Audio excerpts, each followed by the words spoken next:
శాంతి. ఈరోజు 28/8/26 ఆగస్ట్ 28వ తేదీ. ఈరోజు ఎంతో ముఖ్యమైనటువంటి రోజు. రెండు ముఖ్యమైనటువంటి పండుగలను ఈరోజు మనం అందరము జరుపుకుంటూ ఉన్నాము. ఒకటి పవిత్రత సూచకమైనటువంటి రక్షాబంధన, పవిత్రతలో ఉండేటువంటి వ్రతాన్ని మనం ఇప్పుడు ఆచరించడానికి గుర్తుగా రాఖీని మనం కట్టుకుంటూ ఉన్నాము. సో రాఖీ యొక్క ఆధ్యాత్మిక రహస్యం యొక్క వీడియో కూడా తయారైంది. అది కూడా మీరందరూ చూడగలరు, ఇతరులకు కూడా పంపించగలరు. మరి ఎప్పుడైతే పవిత్రత లక్షణాలని మన లోపల తీసుకొని వస్తామో అప్పుడే మనం వర లక్ష్మిగా తయారవుతాం. వరాల్ని ఇచ్చేటువంటిది, బాబా నుండి వరం తీసుకొని దానంగా ఇచ్చేటువంటి వరదానిగా అయ్యేటువంటి వరలక్ష్మి వ్రతాన్ని కూడా ఈరోజు మనం జరుపుకుంటూ ఉన్నాము. కాబట్టి దాని యొక్క ఆధ్యాత్మిక రహస్యం కూడా వీడియో తయారైంది. దాన్ని కూడా మీరు చూడగలరు, అందరికీ పంపించగలరు. మరి ఈరోజు ఇలాంటి శ్రేష్టమైనటువంటి పవిత్రమైనటువంటి రోజు బాబా నుండి మనము పవిత్రత రాఖీని కట్టుకుందాము. మరియు మనస వాచ కర్మణల్లో పవిత్రత వ్రతాన్ని తీసుకుని వచ్చేటువంటి ప్రతిజ్ఞని మన కోసము బాబా ముందర చాలా ప్రేమగా చేద్దాము. మరి ఈరోజు బాబా యొక్క సాకార రూపంలోని మధురమైన మహావాక్యాలను విందాము. మధురమైన పిల్లలు, మీరు డ్రామాలోని గుప్త రహస్యాన్ని తెలుసుకున్నారు. ఈ సంగమ యుగమే పైకెక్కే కళ కలిగిన యుగము. సత్యుగం నుండి కళలు తగ్గుతూనే ఉంటాయి. మీరు డ్రామాలోని గుప్త రహస్యాన్ని తెలుసుకున్నారు. ఈ సంగమ యుగమే పైకెక్కే కళ కలిగిన యుగము. సత్యుగం నుండి కళలు తగ్గుతూనే ఉన్నాయి. ప్రశ్న: అన్నింటికన్నా ఉత్తమమైన సేవ ఏది? ఆ సేవను ఎవరు చేస్తారు? ఉత్తమమైన సేవ ఏది? జవాబు: భారతదేశాన్ని స్వర్గంగా చేయడం, నిరుపేదలను సుసంపన్నులుగా చేయడము, పతితులను పావనంగా చేయటము. ఇదే అన్నింటికన్నా ఉత్తమమైన సేవ. ఇటువంటి సేవను ఒక్క బాబా తప్ప ఇంకెవ్వరూ చేయలేరు. బాబా ఇటువంటి మహాసేవను చేశారు. కావుననే పిల్లలు వారిపై ఎంతో గౌరవాన్ని ఉంచుతారు. అన్నింటికన్నా ముందు సోమనాథ మందిరాన్ని నిర్మించి పూజిస్తారు. ఈరోజు పాట: చివరికి నేటికి ఆ రోజు వచ్చింది. ఆఖిర్ వహ్ దిన్ ఆయా ఆజ్. ఓం శాంతి. మధురాతి మధురమైన ఆత్మిక పిల్లలు ఈ గీతాన్ని విన్నారు. ఆత్మ గుప్తమైంది మరియు శరీరం ప్రత్యక్షమైంది. ఆత్మ ఈ కళ్ళకు కనిపించదు, అది నిరాకారమైంది. ఆత్మ ఈ శరీరంలో తప్పకుండా ఉంటుంది, కానీ అది శరీరంతో కప్పబడి ఉంటుంది. కావుననే ఆత్మ గుప్తమైంది అని అంటారు. నేను నిరాకారుడను, కానీ ఇక్కడ సాకార శరీరంలోకి వచ్చి గుప్తంగా ఉన్నాను అని ఆత్మ కూడా స్వయంగా అంటుంది. ఆత్మల లోకం నిరాకార లోకం. అక్కడ గుప్తమన్న మాటే లేదు. పరంపిత పరమాత్మ కూడా అక్కడ ఉంటారు. వారిని ఉన్నతోన్నతమైన ఆత్మ అని అంటారు. అన్నింటికన్నా అతీతంగా ఉండేవారు పరంపిత పరమాత్మ. ఏ విధంగా మీరు గుప్తంగా ఉన్నారో అలాగే నేను గుప్తంగా రావాల్సి వస్తుంది. నేను గర్భ జైల్లోకి రాను. నాకొక్క శివ అన్న పేరు మాత్రమే ఉంటుంది, అదే నడుస్తూ ఉంటుంది. నేను ఇతడిలోకి వచ్చినా నా పేరు మారదు అని బాబా తెలియజేస్తున్నారు. ఇతడి ఆత్మకు ఏ శరీరం ఉందో ఆ శరీరం పేరు మారుతుంది. నన్ను శివ అని మాత్రమే అంటారు. నేను సర్వాత్మలకు తండ్రిని. కావున ఇప్పుడు ఆత్మలైన మీరు ఈ శరీరంలో గుప్తంగా ఉన్నారు. ఈ శరీరం ద్వారా కర్మ చేస్తున్నారు. నేను గుప్తంగానే ఉన్నాను. ఇప్పుడు పిల్లలైన మీకు ఆత్మనైన నేను ఈ శరీరంతో కప్పబడి ఉన్నాను అన్న జ్ఞానం ఉంది. ఆత్మ నిరాకారమైంది, శరీరం సాకారమైంది. నేను అశరీరినే. నిరాకారుడైన తండ్రి ఈ శరీరం ద్వారా వినిపిస్తారు. మీరు నిరాకారమైన వారే, శరీరం ద్వారా వింటారు. బాబా వచ్చి ఉన్నారని మీకు తెలుసు. భారతదేశాన్ని మళ్ళీ నిరుపేద నుండి సుసంపన్నంగా చేసేందుకు బాబా వచ్చారు. మా భారతదేశం నిరుపేదగా ఉంది అని మీరంటారు. ఇదందరికీ తెలుసు. కానీ మన భారతదేశం సుసంపన్నంగా ఎప్పుడు ఉండేదో, ఎలా ఉండేదో ఎవ్వరికీ తెలియదు. మా భారతదేశం చాలా సుసంపన్నంగా ఉండేదని, అక్కడ దుఃఖం విషయమే ఉండేది కాదని పిల్లలైన మీకు ఎంతో నశ ఉంది. సత్యుగంలో ఇతర ధర్మాలేవి ఉండేవి కావు. ఒక్క దేవి దేవతా ధర్మం మాత్రమే ఉండేది. ఇదెవ్వరికీ తెలియదు. ప్రపంచ చరిత్ర మరియు భూగోళం ఏదైతే ఉందో దాన్ని గూర్చి ఎవ్వరికీ తెలియదు. మన భారతదేశం చాలా సుసంపన్నంగా ఉండేదని ఇప్పుడు మీకు బాగా తెలుసు. ఇప్పుడు ఇది చాలా నిరుపేదగా ఉంది. ఇప్పుడు మళ్ళీ సుసంపన్నంగా చేసేందుకు బాబా వచ్చారు. భారతదేశం సత్యుగంలో చాలా సుసంపన్నంగా ఉండేది. అప్పుడు దేవీ దేవతల రాజ్యం ఉండేది. మళ్ళీ ఆ రాజ్యం ఏమైంది? ఇది ఎవ్వరికీ తెలియదు. ఋషులు, మునులు మొదలైన వారు మాకు రచయిత మరియు అతడి రచనను గూర్చి తెలియదు అని అనేవారు. సత్యుగంలో ఈ దేవీ దేవతలకు రచయిత మరియు రచనల జ్ఞానం లేదు. వారికి ఆది మధ్యాంతాలను గూర్చి తెలియదు. మేము మెట్లు దిగి రసాతలంలోకి వెళ్తాము అన్న జ్ఞానం వారికి ఉన్నట్లయితే వారికి ఆ రాజ్య సుఖం కూడా ఉండదు, చింత పట్టుకుంటుంది. ఇప్పుడు మేము తమో ప్రధానుల నుండి సతో ప్రధానులుగా ఎలా అవ్వాలి అన్న చింత మీకు పట్టుకుంది. నిరాకార లోకంలో ఉండే ఆత్మలైన మనం అక్కడి నుండి సుఖధామంలోకి ఎలా వచ్చాము అన్నది కూడా జ్ఞానమే. ఇప్పుడు మనం ఎక్కే కళలో ఉన్నాము. ఇది 84 జన్మల మెట్ల వరుస. దీని మధ్యలో ఏమవుతుందో కూడా మీకు తెలుసు. సత్యుగంలోకి అందరూ రారు. డ్రామానుసారంగా ప్రతి ఒక్క నటుడు నెంబర్ వారీగా తమ తమ సమయంలో వచ్చి పాత్రను అభినయిస్తారు. ఇప్పుడు పేదల పాలిటి పెన్నిధి అని ఎవరినంటారో పిల్లలైన మీకు తెలుసు. ఇది ప్రపంచానికి తెలియదు. చివరికి ఆ రోజు ఆ దినం వచ్చింది అన్న పాటను మీరు గీతంలో కూడా విన్నారు. ఆఖిర్ వహ్ దిన్ ఆయా ఆజ్. ఇదంతా భక్తి. భగవంతుడు వచ్చి భక్తులైన మనల్ని ఈ భక్తి మార్గం నుండి విడిపించి సద్గతిలోకి ఎప్పుడు తీసుకువెళ్తాడో కూడా మీరు అర్థం చేసుకున్నారు. రామరాజ్యము, రావణ రాజ్యం అన్న పేర్లు దేనివో కూడా మనుషులకు తెలియదు. బాబా మళ్ళీ ఈ శరీరంలోకి వచ్చారని ఇప్పుడు పిల్లలైన మీరు అర్థం చేసుకున్నారు. శివ జయంతిని కూడా జరుపుకుంటారు. మరి తప్పకుండా శివుడు వస్తారు కదా. నేను కృష్ణుడి తనువులోకి వస్తాను అని వారెప్పుడూ అనరు. కృష్ణుడి ఆత్మ 84 జన్మలు తీసుకుంది. మొదటి నంబర్లో ఉన్నవారు ఇప్పుడు అంతిమంలో ఉన్నారు. మళ్ళీ ఆ విధంగా అవుతారు. నేను సాధారణ తనువులోకి వస్తాను అని బాబా తెలియచేస్తున్నారు. మీరు 84 జన్మలు ఎలా అనుభవిస్తారో నేను వచ్చి మీకు తెలియచేస్తాను. ఈ సమయంలో ఎవరు తమను తాము దేవతా ధర్మానికి చెందిన వారిగా భావించరు. ఎందుకంటే సత్యుగాన్ని చాలా దూరంగా తీసుకుపోయారు. కల్పం ఆయువును లక్షల సంవత్సరాలుగా రాసేశారు. నిజానికి డ్రామా చరిత్ర చాలా చిన్నది. ఇందులో ఒక ధర్మం 500 సంవత్సరాలు ఉంటే ఇంకొకటి 2500 సంవత్సరాల చరిత్ర కలిగి ఉంది. మీ చరిత్ర 5000 సంవత్సరాలది. దేవతా ధర్మానికి చెందిన వారే స్వర్గంలోకి వస్తారు. ఇతర ధర్మాల వారు తర్వాత వస్తారు. దేవతా ధర్మానికి చెందిన వారే ఇతర ధర్మాల్లోకి బదిలీ అయిపోతారు. డ్రామానుసారంగా మళ్ళీ ఇదే విధంగా బదిలీ అవుతారు. మళ్ళీ తమ తమ ధర్మాల్లోకి తిరిగి వస్తారు. పిల్లలు, మీరు విశ్వాధిపతులుగా ఉండేవారు అని బాబా అర్థం చేయిస్తున్నారు. బాబా స్వర్గ స్థాపన చేస్తారు. మరి మనం స్వర్గంలోకి ఎందుకు రాకూడదు అని ఇప్పుడు మీరు భావిస్తారు.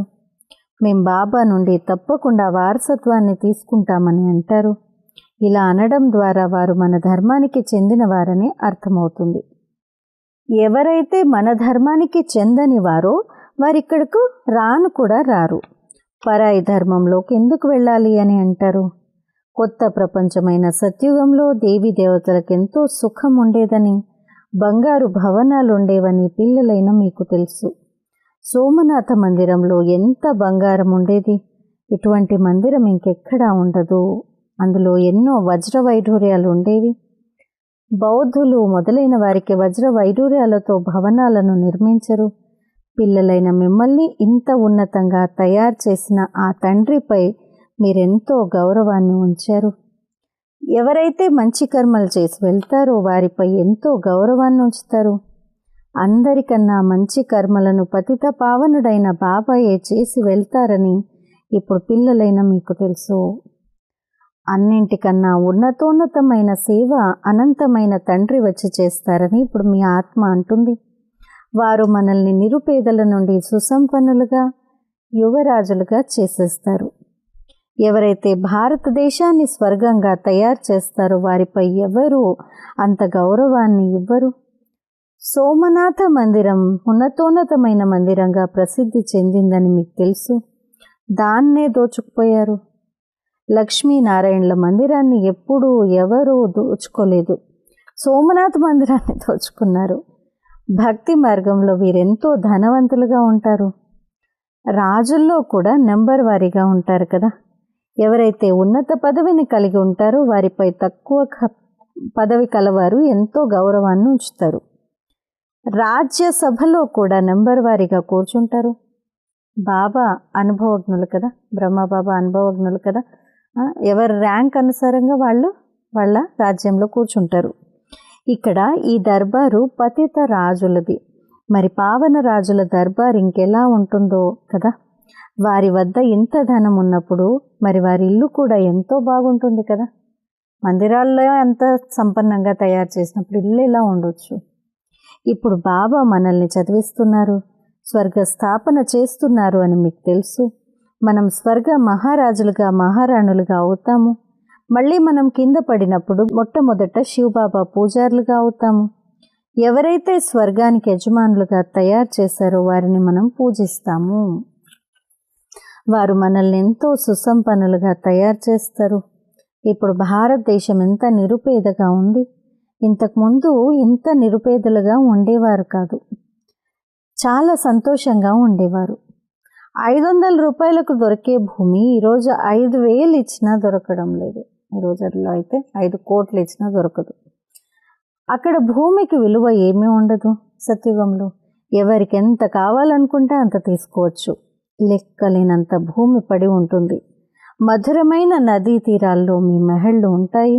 చాలా తక్కువ మంది మనుషులు ఉంటారు. ప్రకృతి దాసిగా ఉంటుంది.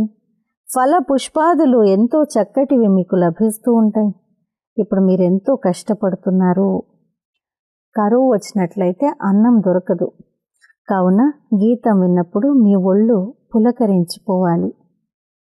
జిస్ దిన్ కే లియే రాస్తా తక్కతే ఉస్ దిన్ ఆ గయా. ఏ ఇంటి రోజు కోసం ఎదురు చూస్తున్నామో ఆ రోజు వచ్చింది అని అనుకుంటే చాలా సంతోషంగా ఉండాలి, పులకరించాలి.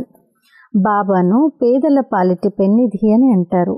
ఇప్పుడు అర్థాన్ని తెలియచేయాలి. వారు ఎవరిని సుసంపన్నులుగా చేస్తారు?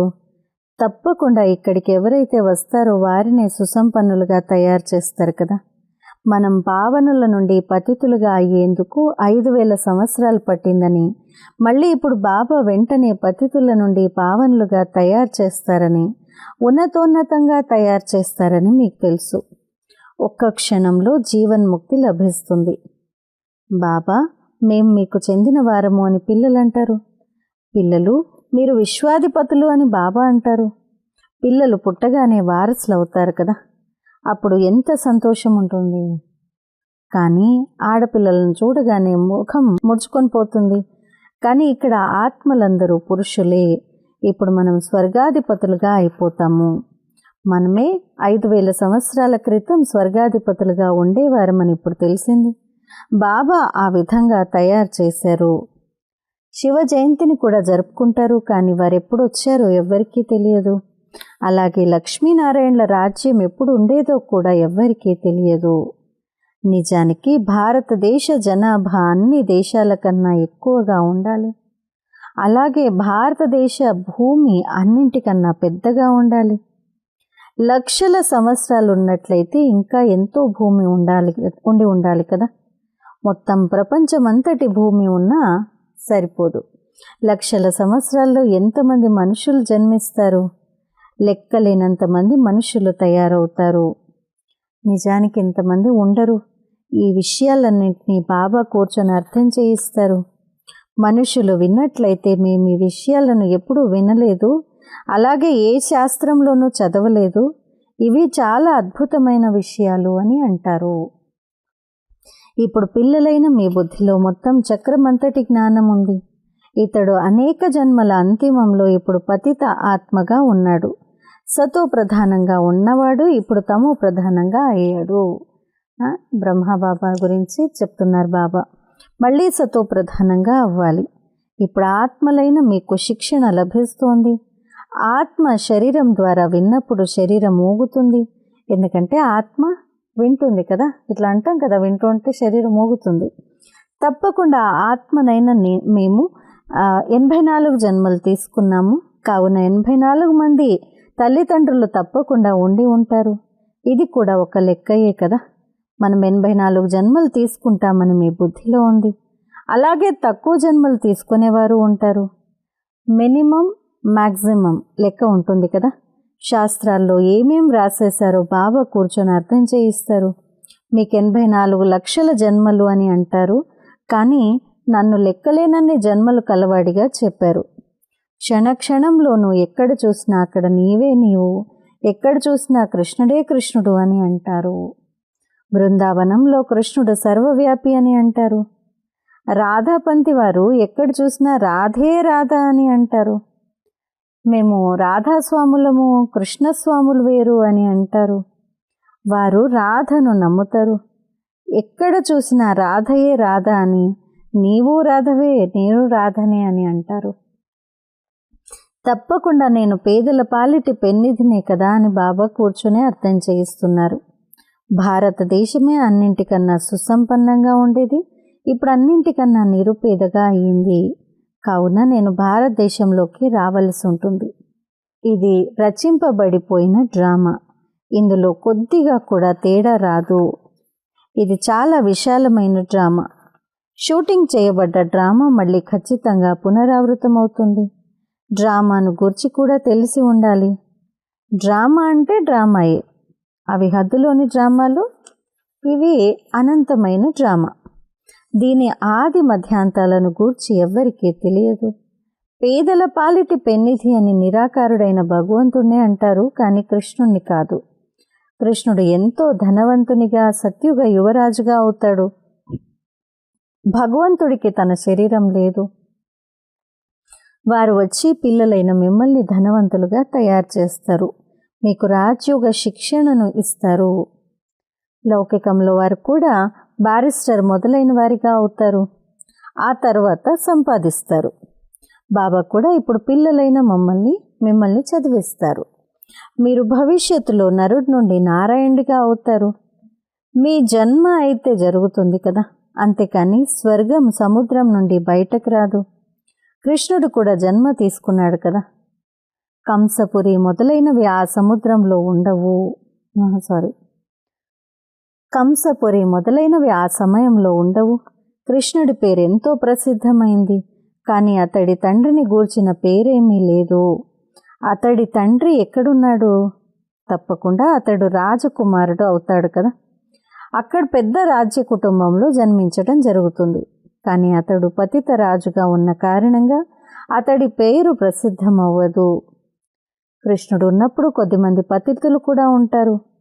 ఎప్పుడైతే వారు పూర్తిగా సమాప్తమైపోతారో అప్పుడు వీరు సింహాసనంపై కూర్చుంటారు. అంటే కలియుగం అంతిమ సమయంలో కృష్ణుడు జన్మ తీసుకున్నప్పుడు కొంతమంది పతిత ఆత్మలు ఉంటారు. కానీ ఎప్పుడైతే పూర్తి పావన ప్రపంచంగా, పావన ఆత్మలు ఉన్నటువంటి ప్రపంచంగా తయారవుతుందో అప్పుడు కృష్ణుడు సింహాసనం పైన కూర్చుంటాడు అని అంటున్నారు బాబా. తమ రాజ్యాన్ని తీసుకుంటారు. అప్పుడే వారి సంవత్సరం ప్రారంభమవుతుంది. లక్ష్మీనారాయణల శకం ప్రారంభమవుతుంది. మీరు పూర్తి లెక్కను వ్రాస్తారు. వీరి రాజ్యం ఇంత సమయం ఉంటుంది, ఆ తర్వాత వీరి రాజ్యం ఉంటుంది అని వ్రాస్తారు. అప్పుడు కల్పం ఆయువు ఇంత పెద్దగా ఉండజాలదు అని మనుషులు అర్థం చేసుకుంటారు. 5000 సంవత్సరాల పూర్తి లెక్క ఉంది. అచ్చా, మీఠే మీఠే సిక్కిలదే बच्चों प्रति माता पिता बाप दादा का याद प्यार और गुड मॉर्निंग।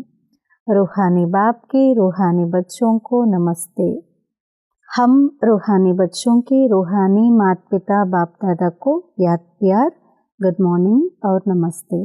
ధారణ కొరకు ముఖ్య సారము. మొదటి పాయింట్, రచయిత మరియు రచనల జ్ఞానాన్ని బుద్ధిలో ఉంచుకొని సతోప్రధానులుగా అయ్యేందుకు పురుషార్థం చేయాలి. మేము తప్పకుండా సతోప్రధానులుగా అవ్వాలన్న చింతను కలిగి ఉండాలి. 2, ఈ అనంతమైన డ్రామాను బుద్ధిలో ఉంచుకొని అపారమైన సంతోషంతో ఉండాలి. బాబా సమానమైన గౌరవాన్ని పొందేందుకు పతితులను పావనంగా చేసే సేవను చెయ్యాలి. ఈరోజు వరదానము, ప్రాప్తి స్వరూప భవ. అధికారత్వపు స్మృతి ద్వారా సర్వశక్తుల అనుభవాన్ని చేసుకునే ప్రాప్తి స్వరూప భవ. అధికారత్వపు స్మృతి ద్వారా సర్వశక్తుల అనుభవాన్ని చేసుకునే ప్రాప్తి స్వరూప భవ. ఒకవేళ బుద్ధి సంబంధం సదా ఒక్క తండ్రితోటి జోడింపబడి ఉన్నట్లయితే సర్వశక్తుల వారసత్వం అధికార రూపంలో ప్రాప్తిస్తుంది. ఎవరైతే అధికారులము అని భావించి ప్రతి కర్మను చేస్తారో వారి మాటల్లో లేక సంకల్పంలో కూడా అడిగే ఆవశ్యకత ఉండదు. ఈ అధికారత్వపు స్మృతియే సర్వశక్తుల ప్రాప్తిని అనుభవం చేయిస్తుంది. కావున సర్వశక్తులు మా జన్మసిద్ధ అధికారం అన్న నశ ఉండాలి. అధికారులుగా అయి నడిచినట్లయితే అధీనత సమాప్తమైపోతుంది. స్లోగన్, స్వయంతో పాటుగా ప్రకృతిని కూడా పావనంగా చేయించాలనుకుంటే సంపూర్ణ మోహముక్తులుగా అవ్వండి. స్వయంతో పాటుగా ప్రకృతిని కూడా పావనంగా చేయించాలనుకుంటే సంపూర్ణ మోహముక్తులుగా అవ్వండి. అవ్యక్త ప్రేరణ, అపవిత్రత బీజాన్ని సమాప్తం చేసి సంపూర్ణ స్వచ్ఛంగా పవిత్రంగా అవ్వండి. ఒకవేళ పవిత్రత నియమం పక్కాగా ఉన్నట్లయితే ఆకర్షణ ముక్తులుగా, ఈర్ష్య మరియు క్రోధాల నుండి కూడా విముక్తులుగా అవ్వండి. చిరుచిరులాడుతూ చిరాకు పడే తత్వం కూడా ఉండకూడదు. ఇది జరగాల్సిందే అన్న కోరికను కూడా పెట్టుకోకండి. స్వార్థము లేక ఈర్ష్యకు వశమై ఏదైనా చెప్తే ఒకవేళ అది నెరవేరకపోతే క్రోధం వచ్చేస్తుంది. కనుక పవిత్రతా స్తంభాన్ని దృఢంగా నిర్మించుకుంటే ఈ స్తంభం లైట్ హౌస్ పని చేస్తుంది.